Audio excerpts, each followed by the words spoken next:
सुप्रभात प्यारे बच्चों, कैसे हैं आप लोग? अच्छे हैं, वेरी गुड। आप सबों को ऑनलाइन शिक्षा पद्धति में स्वागत है। प्यारे बच्चों, आज हम लोग अभी स्टैंडर्ड 6 का चैप्टर 5 जो सोना पाठ का क्या नाम है? सोना। इसकी कवयित्री लेखिका महादेवी वर्मा है। प्यारे बच्चों, इस सोना कि लेखिका जो कवयित्री या कवयित्री लेखिका महादेवी वर्मा ने अपने अनेक पशु पक्षी पाले और उन पर भावपूर्ण रेखा चित्र खींचे हैं। सोना एक रेखा चित्र है। इनमें विभिन्न प्रकार के पशु पक्षी के बारे में वर्मा जी ने वर्णन किया है। सोना उनके द्वारा रचित एक सुंदर रेखा चित्र है। जितने भी लिखे हैं उसमें सोना जो है एक अच्छा ही रेखा चित्र खींचा है, रेखा चित्र है। इसमें उन्होंने सोना नामक हिरनी के सौंदर्य और कार्यकलापों का सुंदर तरीके से वर्णन किया है। सोना अचानक आई थी। अचानक कौन आ गई थी? सोना। परंतु वह तब तक अपनी शैशवावस्था भी पार नहीं कर सकी थी। प्यारे बच्चों, शैशवावस्था कॉपी में लिखते चलेंगे आप लोग। शैशवावस्था, शैशवावस्था, शैशवावस्था का अर्थ होता है बाल्यावस्था। बाल्यावस्था या इसको बचपनावस्था भी कहते हैं। बचपनावस्था भी कहते हैं। बचपनावस्था। तो शल्यावस्था भी पार नहीं कर सकी थी। सुनहरे रंग के रेशमी लच्छों की गांठ के समान उनका कोमल लघु शरीर था। सोना का शरीर था। छोटी सी मुंह, बड़ी बड़ी पानीदार आंखें, वो देखने में बहुत ही अच्छा, और जब छलांगे लगाना शुरू करती थी तो बहुत ही मनमोहक लगता था। परंतु बेचारे हिरण शावक की कथा तो मिट्टी की ऐसी व्यथा कथा में मिल गई जिसका कहना नामुमकिन है, जिससे मनुष्य की निष्ठुरता करती है, जिससे मनुष्य की निष्ठुरता करती है। प्यारे बच्चों, आ गया शावक। शावक, शावक शब्द का अर्थ होता है पशु का बच्चा। शावक शब्द का क्या अर्थ होता है? पशु का बच्चा। व्यथा कथा, व्यथा कथा, व्यथा कथा शब्द का अर्थ होता है दुख भरी कथा।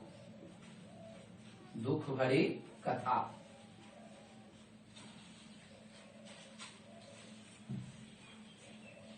दुख भरी कथा या दुख भरी कहानी भी कहेंगे। दुख भरी कहानी। तो जिसे मनुष्य की निष्ठुरता करती है। निष्ठुरता, निष्ठुरता शब्द का अर्थ होता है, निष्ठुरता शब्द का अर्थ होता है निर्दयता। निर्दयता या इसको कठोरता भी कहते हैं। कठोरता, निर्दयता या कठोरता। तो वह किसी दुर्बल खान, दुर्बल शब्द का अर्थ होता है दुर्लभ। दुर्लभ शब्द का अर्थ होता है जो आसानी से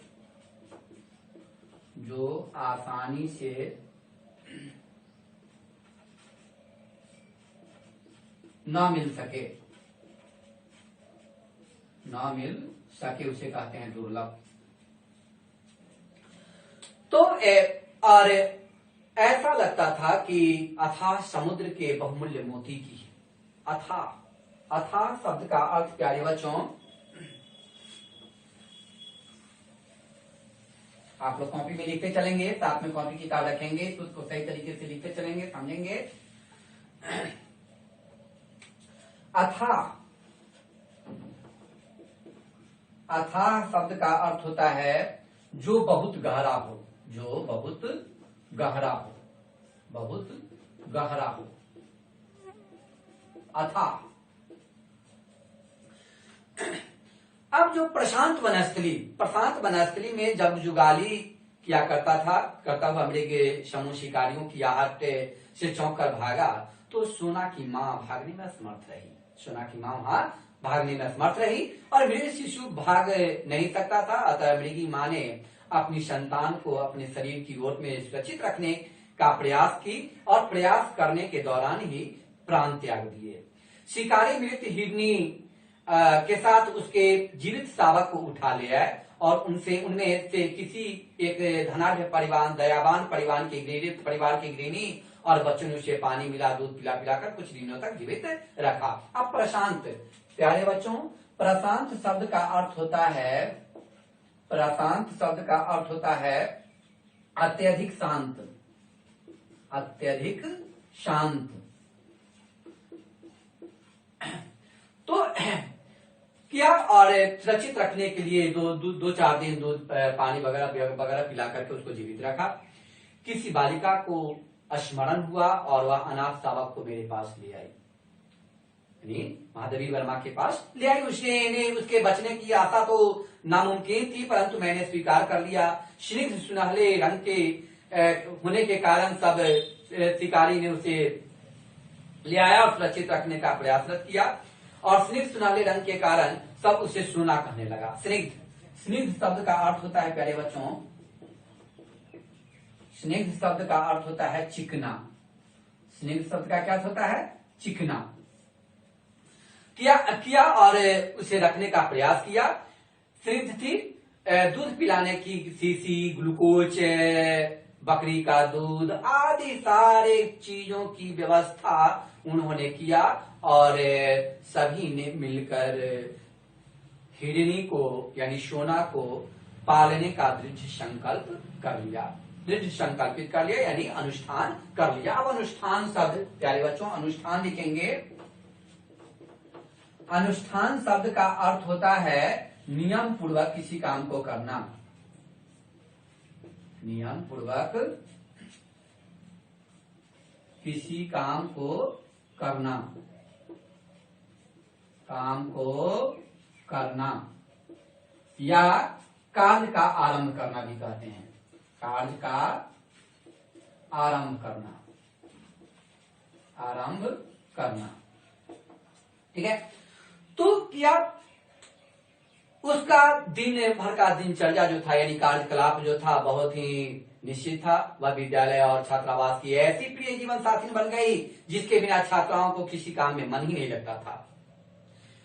दूध पीकर और भीगे चने खाकर सोना कुछ देर कंपाउंड में यानी फील्ड में चारों तरफ से छलांगे लगाया करता था और संतुलित कर चौकड़ी भरती थी। फिर वह छात्रावास पहुंची और प्रत्येक कमरे के भीतर बाहर वह दौरा करती थी। दौड़ते दौड़ते वे छलांगे लगाती थी और चारों तरफ वह निरीक्षण किया करते थे। सवेरे जब होता था यानी सूर्योदय होने के पश्चात छात्रावास में विभिन्न प्रकार की कार्यशीलता बच्चे लोग करते थे। उनके साथ वे घूमते थे। कोई छात्रावास से मुंह धोती थी, कोई कंघी बालों में लगाती थी, कोई कपड़े पहनती थी, कोई मेज साफ करती थी, कोई स्नान करके भीगे कपड़े सूखने के लिए फैलाती थी और कई छात्राएं पूजा पाठ भी करती थी। सोना के पहुंच जाने पर ही सभी के विविध कर्म में संकुलता का एक नया काम जुट जाता था।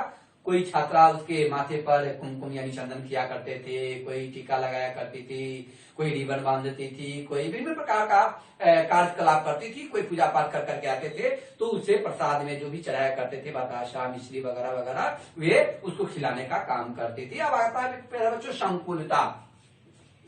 संकुलता शब्द का क्या अर्थ होता है? तो संकुलता का अर्थ होता है परिपूर्णता, परिपूर्णता। रुष्ट हो गया, रुष्ट शब्द का अर्थ होता है नाराज हो जाना, नाराज हो गया। एवं प्रकार से सभी कार्य में लग जाते थे। मेज में उसके पहुंचते ही छात्राएं ही नहीं नौकर जाकर दौड़ जाते और सभी उसके साथ खेलने कूदने में मन लगाने का कोशिश किया करते थे। सभी उसे कुछ खिलाने का प्रयास करते थे, लेकिन सोना को खाद्य पदार्थ अच्छा नहीं लगता था। वे केवल और केवल मात्र बिस्किट जो है बहुत ही चाव से खाया करता था। अब मेस आ गया प्यारे बच्चों। मेस शब्द आप लोग ही सुने होंगे, छात्रावास के नाम से भी सुने होंगे, हॉस्टल के भी नाम से जानते होंगे। तो मेस शब्द का अर्थ होता है सामूहिक रसोई घर, सामूहिक रसोई घर, जहां पर एक साथ 50-25 100 आदमी के लिए जो खाना बनता है उसे कहते हैं सामूहिक रसोई घर। तो उसे कहते हैं छात्रावास का जागरण और जलपान अभ्यास समाप्त होने पर वह घास के मैदान में कभी दूर से दुभी चढ़ती थी, कभी उन पर लौटती रहती थी यानी लेट जाती थी, कभी भोजन का समय वह किस प्रकार जान लेती थी इसका कोई ये नामकुमीन होता था या समझने का उपाय नहीं है कि परंतु वह ठीक उसी समय भीतर आ जाती थी जब मुझे खाने का समय होता था। वे खाने के समय में आकर के शरीर में सट कर खड़ी रहती थी। जब तक मेरा खाना समाप्त नहीं होता था तब तक चावल रोटी और उसका भी जो शेष प्राप्त रहता था, परंतु उससे कच्ची सब्जी बहुत अच्छी लगती थी, अधिक भाती थी, बाकी मैंने सुंदर लगती थी, अच्छी लगती थी। वे कच्चे फल फूल साग सब्जियां अच्छे तरीके से खाती थी। जब प्यारे बच्चों घंटी बजती थी, घंटी बजते ही वह फिर प्रार्थना के मैदान में पहुंच जाती थी, प्रार्थना स्थल पर आ जाती थी। उसके समाप्त होने पर छात्रावास के समान ही कक्षाओं के भीतर बाहर जाकर चक्कर लगाना प्रारंभ करती थी यानी शुरू कर देती थी। उसे छोटे बच्चे अधिक प्रिय थे क्योंकि उनके साथ खेलने का अधिक अवकाश रहता था। पढ़ाई के बाद जो शेष समय बचता था उससे खेलने में अपना समय व्यतीत करते थे। वे पंक्तिबद्ध खड़े होकर सोना सोना पुकारते और वह उनके ऊपर से छलांगे लगाकर एक ओर से दूसरी ओर कूदती रहती थी। यह सर्कस जैसा माहौल बन जाता था, सर्कस जैसा एक दृश्य बन जाता था। कभी घंटों चलता क्योंकि खेल के घंटों से में बच्चों को एक कक्षा से के उपरांत दूसरी कक्षा दूसरी आती रहती है, एक घंटी के बाद दूसरी घंटी आती रहती है। खेल की घंटी जो होती है वह उस खेल की घंटी में उसके साथ खेला करती है। मेरे प्रति स्नेह कहते हैं, जब मेरे प्रति स्नेह प्रदर्शन के उसके कई प्रकार थे। बाहर खड़े होने पर सामने या पीछे छलांग लगाती और मेरे सीट के ऊपर से दूसरी ओर चली जाती थी, दूसरी तरफ निकल जाती थी, दूसरी तरफ छलांग लगाकर चली जाती थी। प्राय देखने वालों का यह भय होता था कि कहीं उसके शरीर तीर में चोट न लग जाए, सर फट नहीं जाए, एवं प्रकार से उनको डर लगा करता था। लेकिन वह सारे को जब छलांगे लगाया करता था सुना तो अपने पैरों को सिकुड़ लेता था, मोड़ लेता था और सिर के ऊपर से छलांगे लगा दिया करता था। संभावना ही नहीं रहती थी कि उसको चोट लग पाएगा। भीतर आने पर वह सवेरे मेरे पैरों से अपना शरीर रगड़ने लगती। मेरे बैठे रहने पर साड़ी का छोड़ मुंह से भरकर लेती और कभी कभी चुपचाप खड़े होकर चोटी ही चबा डालती थी। चुपचाप आ जाती थी और चोटी पकड़कर चबाने लगती थी।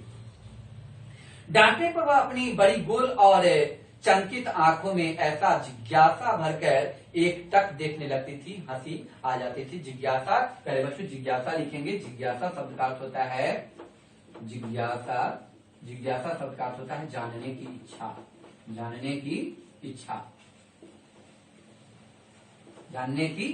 ठीक है पहले बच्चों, तो यहीं तक इसको पढ़ेंगे, पढ़कर समझेंगे, इसका शब्दार्थ और मौखिक प्रश्नोत्तर को लिखकर आप लोग फेयर की कॉपी में डन करेंगे। ठीक है, अगले एपिसोड में थैंक्स, धन्यवाद करें बच्चों।